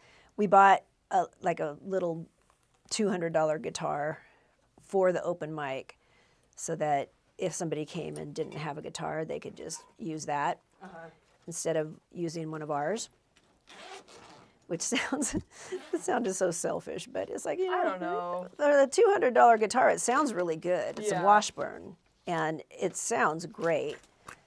Yolande found it, I think it was, I don't know if it was used or not at Guitar Center. I'm like, let's just get it so that it can be there, because the very first one, there was this very generous guy that was there, and he was letting everybody use his guitar, and I let people use mine too, but you just cringe when it gets banged up against something, or and I'm like, that's very sweet of him, but he shouldn't have to, someone shouldn't have to loan their guitar. So yeah, I agree. But it's not, it's for me, it's just like last time I lost a mic stand. Like, how could we have lost the mic stand? That's kind of a big thing. But we figured what happened was, because in Chinatown, Honolulu, it's really congested, so you have to kind of park away. So we brought a load to one car and then brought it back, and double park, and then you kind of load your equipment. And so we think somebody maybe took it and put it behind the bar, because it's kind of hard to miss. Yeah. And I had stuck it right there. But of course, I'm trying to make sure everything in my car's out there, and the busy street and all this. I'm like, I didn't really think, oh, what am I missing? Yeah. Luckily, we got it back. You know, Oh, it good. was a mic stand, and I've left the guitar stand also. But I have my guitar stand is in my backpack, and that's one reason why the heavy backpack. You know? Oh, yeah. That You makes know, sense. in the airport, it's like, oh, okay, why is this? And it's poking me right in the wrong spot. Yep. But I'm like telling myself, okay, don't leave that. Don't leave that today. Even though it'd be nicer to get to go home on the plane without having that thing, you know, and it's easily replaceable. I don't want to have to. Right. And that's the tough part sometimes is traveling with the equipment. Yes, and it makes me nervous putting a guitar, you know, checking it. Like when I got here yesterday, I asked what carousel, and they told me the wrong carousel. So I'm sitting there waiting. I'm like, this is Delta. It doesn't Southwest. I'm like, okay, well, maybe. And then I look over, and there's a way down, kind of by the doors, there's a carousel going around. I'm like, okay, I might as well walk down there. And it was the Orange County flight. Oh, my gosh. And there's my guitar in its case going around. Oh, my gosh. They were very fast, let's put it that way. But I'm like, anyone could have just picked it up. Yeah. And I had bought that guitar. I had told you the story earlier about my show where my guitar, the pickup was broken, and they were going to try to mic my guitar, which would have been catastrophic because the band was really loud on stage, and then it would have picked up everything. So I called my friend Troy, who lives close by, and he has a studio, and he brought me a guitar. Well, I had to go home the next day, so I stopped in at Guitar Center, and I spent like half an hour just like trying to find a guitar that I could buy for this trip or for when I came back. And so I found that nice Taylor, luckily. So I hadn't even really met my guitar until I got into California a couple of days ago and went to my storage unit and picked it up. And so I'm very happy with it, but it makes me nervous putting a guitar on a plane. Oh, yeah. Yeah, I was watching a reel or TikTok, something the other day, and this musician, they made her check her guitar even though she's supposed to be able to carry it on. And when she got it, it was all bashed up. Like it was a wooden guitar. And so it was like all cracked and stuff. And I guess the airline's replacing it, but she was like, this was also very sentimental. And Yeah. So they're supposed to. And I asked my California guitar player about it because when he came here last time with me, he brought his guitar in a soft case and he was able to bring it on the flight. And he showed me these, you know, the laws if they have a problem, but I had mine in a hard case. And when I was going through TSA, I just didn't have a lot of time, so I'm like, okay, I'm just going to do it. And they told me I wouldn't have been able to bring it in because it's too big, but I thought, well, I could still gate check it. If I had to, but it didn't work out that way. So anyway, luckily, it made it on time. It made it in one piece. yeah. Because I can't imagine if she had a soft case, you know, it would definitely Yeah, I think it damage was the- even a hard case. Oh, really? I think so. So she was like just saying how crazy it was that that it was so banged up. She was like, they clearly were like not even trying to be careful. Aw, that's too bad. And some guitars you can't replace. Like my very favorite, my first guitar is an American-made Ovation 12-string. And they don't make Ovations in America any longer. And this is just beautiful. If anything was to happen to that, I'd be devastated. Yeah. It's probably my most prized possession. Do you have a favorite brand of guitar?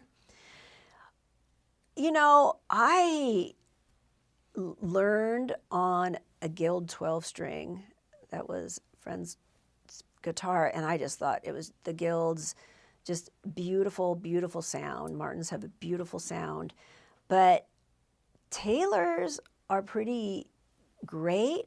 And I remember a few years ago, I had a girlfriend that told me that she bought a Taylor online. I'm like, you can't buy a guitar online. You have to feel it. You have to feel the action. You have to, the tone. And she did. And I happened to be at her house when it came, and we pulled it out of the box, and it sounded amazing. Oh, wow. And when I was looking for a new guitar for Honolulu because I didn't want to take, I had started the songwriter open mics that I host with Yolande, and I didn't want to bring my 12-string. So, and I wanted to be able to play a 6-string also for, with different, for different shows and things. So I went to a place in Honolulu, and they have mostly tailors. So I thought, okay, so I tried, I went for like 3 weeks and tried different guitars every day, and I ended up with a tailor, and it's really nice. Mm-hmm. So, and this one is a tailor. So, I think for consistency, I'm impressed with the tailors. Yeah, that's good to know in case I ever get into guitar. And they have all kinds of, price points. Yeah, I think that's good too. I guess it's not a great business model if everything you have is so high end that most people can't ever afford it. Right. Yeah, I know a lot of people really like Taylors and Martins. I can't say. I've never actually tried to play a guitar, I don't think. Maybe once when I was like a little punk rocker, Avril Lavigne wannabe. And then I just didn't stick with it. Love Avril Lavigne. Me too. I was watching a podcast the other day, and they were talking about how she just doesn't get the credit that she deserves because she was like this angsty, like what the music industry decided she was going to be. Right. But like, man, she really was, it was a female they had as a guest, and she was like, she just gave other women like the permission to be that way. Yeah. Which there was a lot of women before that, doing it as well. But like her being younger, I think made it seem a little more like attainable or something. I saw her in concert once, and she was really good. And I just thought it was so cute because she's smaller. Yeah. And she had like this round, almost like its own mini stage set up, and she stood up on top of it. And she played her guitar, and she would just stand on top of it, and it was really cute. I liked her a lot. That's cute. I was so sad the first year of When We Were Young Fest. They announced kind of last minute that she was going to be there, and my brother was coming with me, and we both, around when she came out, I was listening to her all the time, so he's very familiar with her, and we're all stoked to see her, and then we find out she was only playing one night. It was not the night that we were there. Do you like, with your hair straight, do you want your ends straight or like curled under a little bit? They could be curled under. I think it's probably easier for them to curl under, only because it can get kind of look a little, not stringy, but you know what I mean? If it curls under a little bit, I think that's fine, because it's going to go kind of straight anyway. I like stick straight sometimes, but I don't know, I like a little movement, so I like having the ends curled a little. Just a little, because it's still straight, and it has still that same thing. Last time I was there, it was stick straight. Yeah. That's why I was thinking of maybe doing curly, but in Hawaii, sometimes I don't even brush my hair, and it sounds terrible, but if you get out of the water or, whatever, shower, my hair gets curly. And once it gets super curly, you can't really brush it. And I kind of like it that way. But I like that so much with just having the curly hair that I thought, I have you here that can make it straight and make it different. Yeah. I just don't have the ability to make it as straight as you can. Or the patience, let's put it that way. Yeah, and it's definitely, when I was younger, I used to just run my straightener through my hair over and over. I'm like, no wonder it was damaged and whatever. And realized there's different techniques to straightening. You can still get it straight, still have some body. It's funny actually, like in thinking about your hair curling, and it's a struggle that a lot of women can relate to, but that was one thing I really picked up in some of your music is it feels very relatable to women, and it makes sense because you are a woman, so your lived experience, but has that been a conscious effort as well? I think because I write about things that tug at my emotion, And from my perspective, being a woman, you know, if it's not like world events or things like for It's Okay Special Edition, a lot of my experience with things that tug my emotion have been around women. You know, girls in general talk more about their feelings, let's just say, or, you know, with having friends, things that happen to them, you know, might be more from a female angle. I'm writing a song right now, and I'm trying to not make it real gender specific. I want it to be more just relatable to anything. It's, but sometimes it's more difficult to figure out how to do that, how to word that, you know, or how to display that. But, you know, I think a lot of the songs about relationships and this and that, even if they could be thought of in many different ways, it's always from the experience of, you know, the female, I think, because I've been a shoulder for a lot of that experience and have been through a lot of that too. Yeah. Yeah, that's just so much of womanhood, is being the shoulder for people. Friends, family, kids, partners. Yep. And I mean, you know, men do a lot of things too, but women have to be so many things to so many people. And, you know, so I do relate to that in my songs, like trying to be strong. But then again, like with It's Okay Special Edition, I think about the man who has a family, who maybe just lost their home, or lost, you know, a loss of life, and having to pick up and deal with something that he's built his whole life. And it's the same with women. But for some reason, in my mind's eye, when I would think about people affected, a lot of that I was thinking in the male aspect of it. Which makes sense, because I think, you know, men are such just kind of stereotypically, you know, the provider. And I mean, at least with a lot of men I've talked to, when they are unable to provide safety or support, especially like physically, it's really, really hard on them. And that kind of lack of fulfilling their duty, you know, it can really be tough on them. Well, with It's Okay Special Edition, the one big change that I made in the song was, you know, to like, close your eyes, you're going to sleep tonight. I actually made a note of I loved that. I was like, it's like a nice affirmation within the song.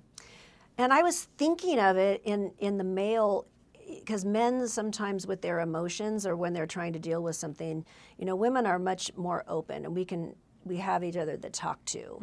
And a lot of men, for the majority of men, you know, emotions and talking about things that are going on are difficult. And for anybody really, if you're in some kind of catastrophic situation, you might not allow yourself just to take a breath and feel like, I can't sleep because there's so much to be done, and you know, whoever is, you know, out, you know, there's still people to be rescued or whatever. You know, sometimes people have to have permission, or give themselves permission, to just relax and to maybe get some sleep, because you'll be better and rejuvenated and be able to be more effective if you can do that.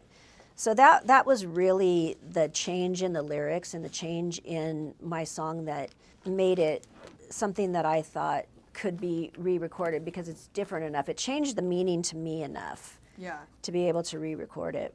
And then, you know, with the things that were going on at the time when I had to make the decision, it just, you know, that was the only decision I really could make.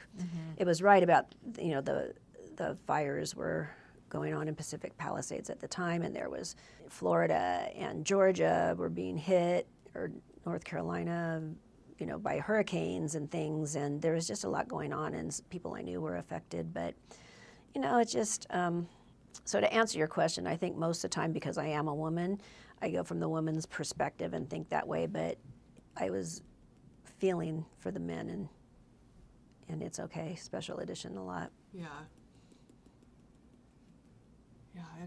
it's just so weird to think about. This year started off absolutely insane with all the natural disasters, and I feel like everyone in my personal life was either dealing with that, or I don't know, or something serious on the personal level. 2025 was not playing around. Yeah. It's like, we're making changes, y'all. Yeah, and the hurricanes and all that. But even though it's been a little while, those Napa fires were just so devastating. And it just kind of,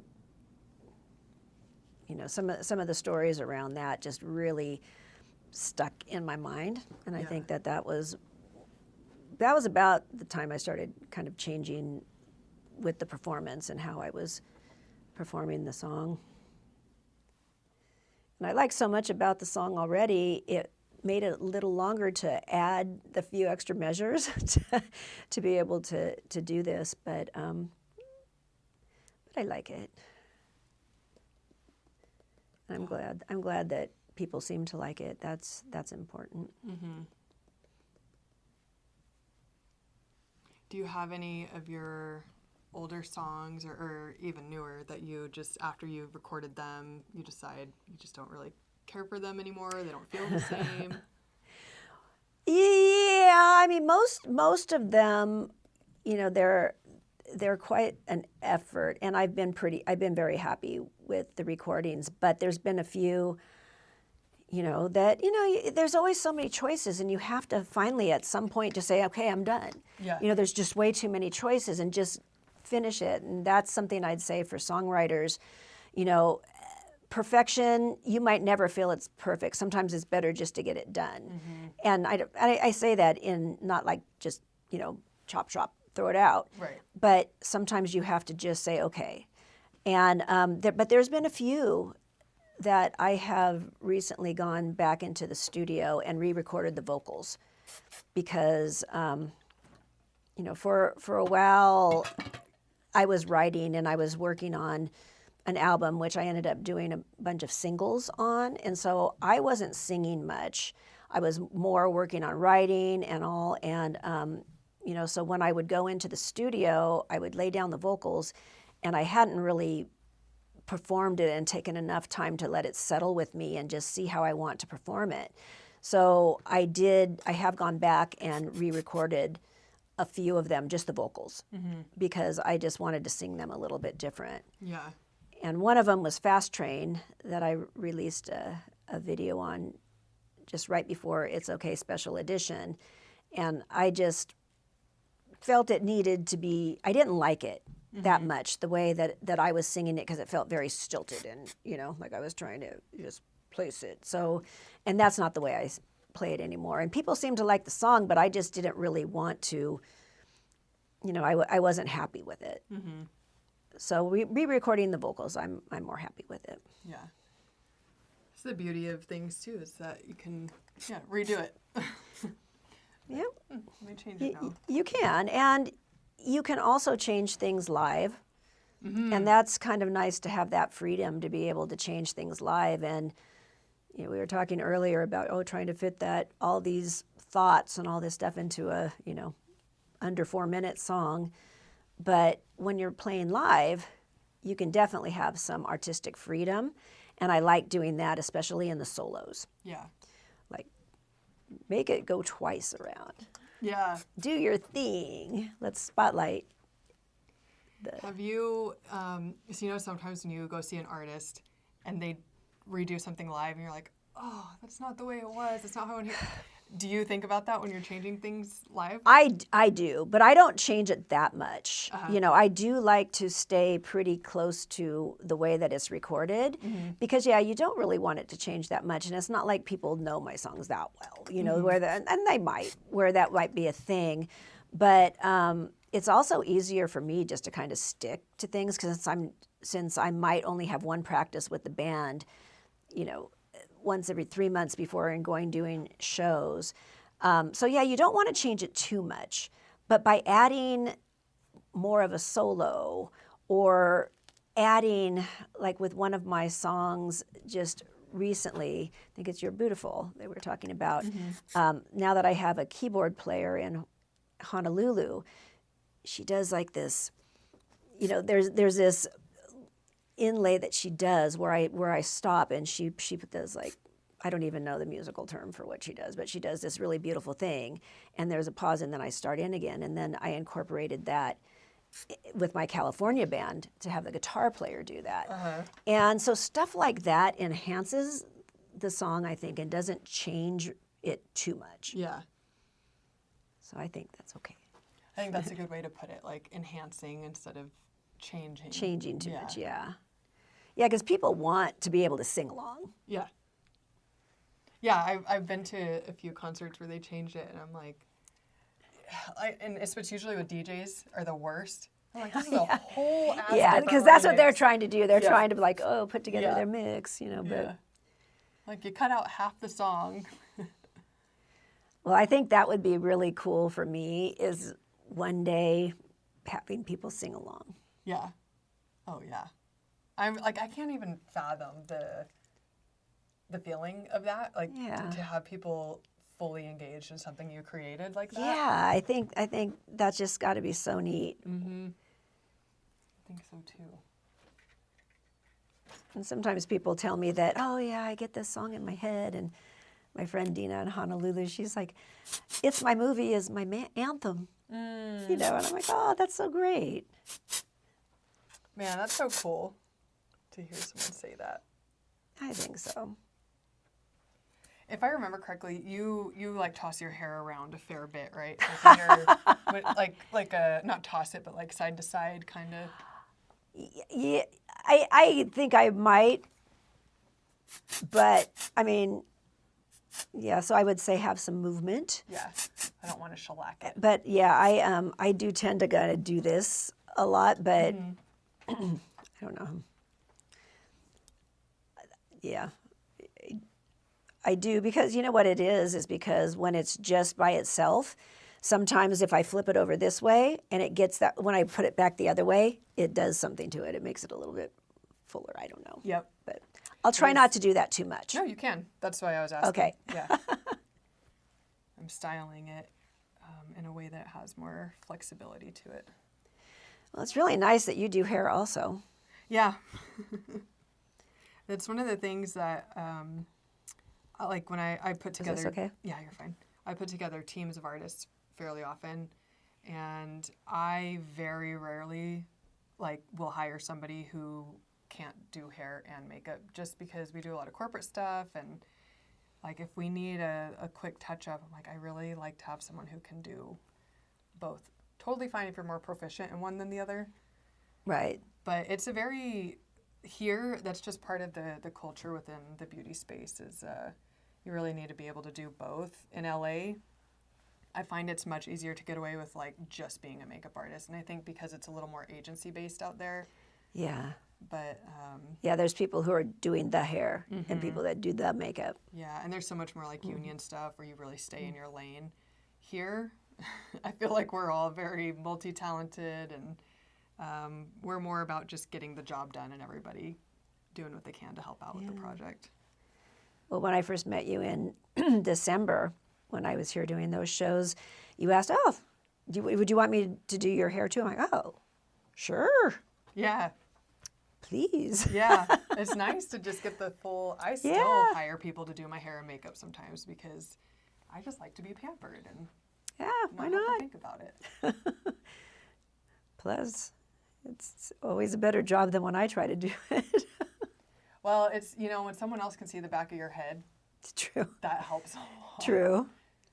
That's one thing. I still struggle with that when I'm doing my own. It's like making sure the back of the head looks as good as the front. So I give you a fair bit of teasing, but it was more just to have the volume. I don't want it to be a stiff tease. Okay. So you're still going to be able to run your fingers through and toss it around. Just kind of smoothing out the top layers.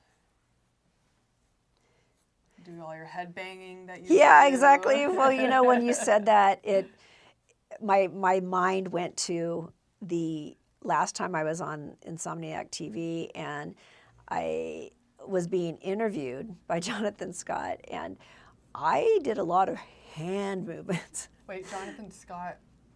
He's the executive producer of Insomniac TV. That's my brother-in-law's name. Oh, is it? Yeah, I was like... Okay, yes, we'll make the differentiating. Yeah, I'm like, do we have another connection I didn't know about? That's hilarious. No. Well, I made a screenshot for myself of me like with my hands up like this because I was like, wow. Yeah. I was really expressive when I talked, but I did not flip my hair with my hands at least at that point. Yeah, I had banging with my herniated disc in my neck. I might put myself in traction if I did that now. Oh my gosh. Girl, I can't even. I think we talked about this last time, but I have a bulging disc. Well, no, it's herniated now in my low back. But yeah, like going to concerts and stuff now, I'm like, I can't rage out. Like, I You're can't not work in the out as mosh hard as pit. I want to. Yeah. I'll still get a little rowdy, but not like I used to.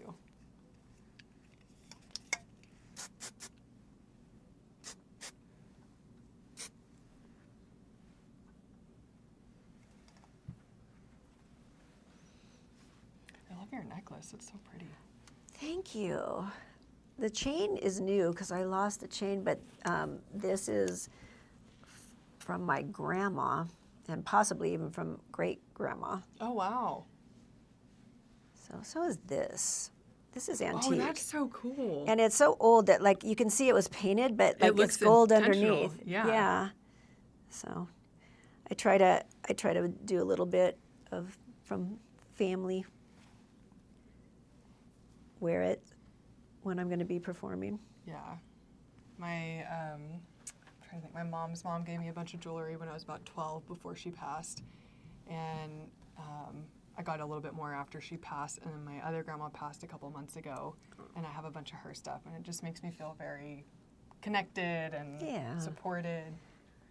I'm also very like hippie spiritual, so I'm like, oh, they're with me.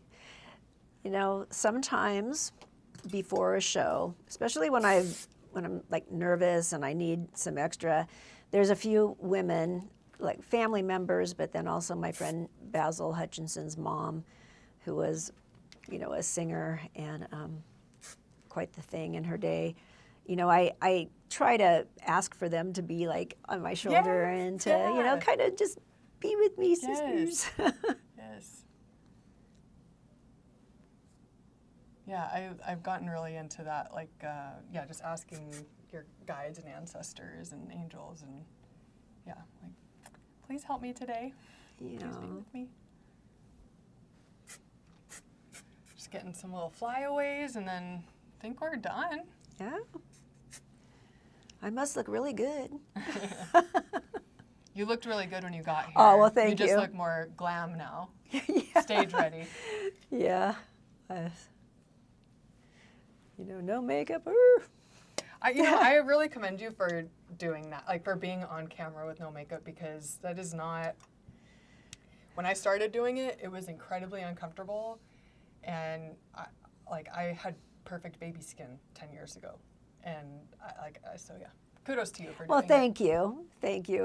It was, I'm like, yeah, you know what, it is what it is. Yeah. It is what it is, Yeah. and maybe most of the thing will be after I'm already done. But, you know, it is, I think to me, a professional makeup is just incredible, to be honest. I mean, I think I do okay with my own makeup, but I think that it's quite a talent to be able to make someone look like, probably like I look right now. Compared to how it was when I came in here. I mean, when I look back at my work from when I first started, I was like, oh wow, I really have like grown a lot as an artist and learned a lot about how to make people look their best. Well, lighting and contour. It is an artist. That's what artists do when they're making a painting. I think I'm just going to come here from now on and film You every should. makeup because the lighting is so good. I'm like, I have light from every direction. This is incredible. Well, the neat thing, I mean, you should, I think, because people want to see how to do this stuff too. It's like just showing how you do whatever you're doing, the contour and this and that, or the eyes. Maybe that's something I need. I have been looking at doing some courses, so maybe I'll chat with Mr. Trayvon. Yeah, Hey, I think you should, because you do a really good job. And for me, I remember somebody told me something one time, like about my eyes. I'm like, oh, because they're going to deep set, and you know how to make them look. Oh, I've always remembered that, and so I'd watch your stuff. Yeah. I'm on the internet sometimes doing some things. I'm gonna add just a little bit more mattifying. I don't want to do too much because I don't want like too much product buildup before you're even out on stage. Yeah, I'm supposed to be done by 3:30. So that's good. That's better than, you know, all night, like last time, 7 o'clock, whatever. Yeah. Here's a mirror if you want to take a look, and you let me know if you want me to add or change, Oh, well. take away. Nice. Nope. Nope. And just like right under here, is that, I mean, I think. Just a little smoky right there? Yeah, this look like it, but I think it's fine. Mm-hmm. It's just not, this. Let me Does, look at it from this side. are they the So I same? can- One eye is different. This eye is, don't- I think, smaller. I don't think anybody has the same size eyes. Well, so it's mine not have just you. become even worse. You know, it's, you know how when things happen, and that eye is actually fine if you wanted to just make the other one more. So I don't think it's gonna come down at all. And you gave me my little things, applicators, to just in case it does. Yeah.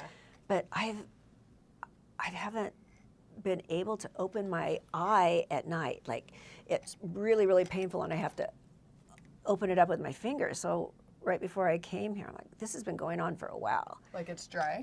Well, that's what it is. Yeah. It's a dry eye. I'm like, what, really? And I just got it. It's been like a year, but it just got really bad and painful in the last, you know, few months. And they're like, oh yeah, but I thought maybe something was in my eye. I do a lot of walking, and sometimes when the wind's not there, you know, I've had some bugs fly into my eyes. I'm like, I hope it's not something back in the back of my eye. But he's like, no, it's a dry eye. I'm like, Did they give you anything to do for it? they gave me drops. I'll give you some tips too. My brother was an optician, and all the stuff they told me to do, my eyes are so much better now. Okay. Yeah. Is that it? Is there anything else? Well, I'm gonna look wonderful. Yay! So, yep. Awesome. And I guess I should have told. I did tell you, but it doesn't matter because I'm not wearing pink in my thing. But it Yeah, doesn't this matter is, because it's just all like black and black. purple? Yeah, perfect. Yep, Yeah. and I look different enough than the last time. Okay. Yeah, Great I put job. some like the more purpley tones kind of on the outer. Yeah. Yeah. Yeah, some like mauvey purple. So Good. cool. Good. Awesome. And I'm just asking you. I'm not because the lipstick goes perfect, but this lipstick tone is fun with my face. And I all. think so. Yeah. Okay. Good. Yeah. Yeah. I went a No. little more pinky than we did Nice. last time, but I feel like it's like a nice fun. Yeah, fresh- it's especially different. For fall, people tend to go more muted, but I'm like, let's just put a little pink. in Well, it. you know, and it's also because when we look at the ones from the other show, Yeah. is to be a little bit different. Yeah. It's helpful because my hair is basically kind of similar. So Next time we should do some big like. yeah, I'll bring my little curling iron. And we'll like just make it real pretty and Yeah. like, really play up the curls. yeah, and I can make it. I mean, it's the kind of likes to do that naturally anyway. Yeah. So That'd be awesome. perfect. Cool. Yay. Well, I'm so excited. Thanks for doing this. Thank you. I'm glad it worked out, and thank you guys for watching. Oh yeah, Make thank sure you guys go so check much. her out. We'll get all the music links and everything on there. So Wonderful. Yeah. Well, Yeah. thank you so much. And Cool. this place is amazing. yeah. Also check out the studio if you're looking for any podcasting or any sort of filming, because this was not even really a podcast technically. I don't know. Might turn into one. Well, thank you guys so much for watching. This is Bryn Ryan Van Dyke, and you can find me Bryn Music Official, and that's spelled Bryn Music Official. My website that leads to my Instagram, which is also Bryn Music Official, and my YouTube, Bryn Music Official.